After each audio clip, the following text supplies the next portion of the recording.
मला एवढा कॉन्फिडन्स आलाय की मी ट्रेडरमध्ये करू शकते आणि करणारच. ॲक्च्युली मला तर काहीच ह्याच्यामध्ये अनुभव नाहीये. मी मास्टर क्लासला जॉईन केलं, मला एक कॉन्फिडन्स आला की हा बाबा काहीतरी होऊ शकतं, आपण करूया, ट्राय तर करूया. सो मी लगेच त्या दिवशी मी ऍडमिशन घेतलं. बेसिक आणि ऍडव्हान्स दोन्ही घेतलं, पण बेसिक आणि ऍडव्हान्स झाला तरी पण माझ्याकडे अकाउंट नव्हतं. मी डीमॅट अकाउंट सुद्धा त्या दिवशी सरांकडनं ओपन करून घेतलं. स्टॉक कसा घ्यायचा हे सुद्धा मी त्यांच्याकडनं शिकले. त्याच्यानंतर मी एक एक करायला गेले. बॅक टेस्टिंग सुद्धा केली आणि एवढा कॉन्फिडन्स तर आलाय की बाबा करू शकते सगळ्या गोष्टी. नवीन पासून सुरुवात केली सगळी, पण मला एवढा कॉन्फिडन्स आलाय की मी ट्रेडरमध्ये करू शकते आणि करणारच, एवढा मला फुल कॉन्फिडन्स आलाय.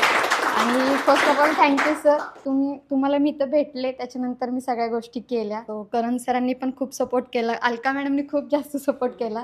त्यांना मी एक पॉईंट सारखं मॅम मला समजवा एक झाले की परत एकदा 5 मिनिटांनी मी त्यांना बोलवत होते की या तुम्ही मला समजवा म्हणून. सो थँक्यू मॅडम, तुमचं खूप आभार की तुम्ही मला खूप सपोर्ट केला. करण सर तुम्हाला पण थँक्यू आणि सर तुम्हाला पण थँक्यू. Okay, great.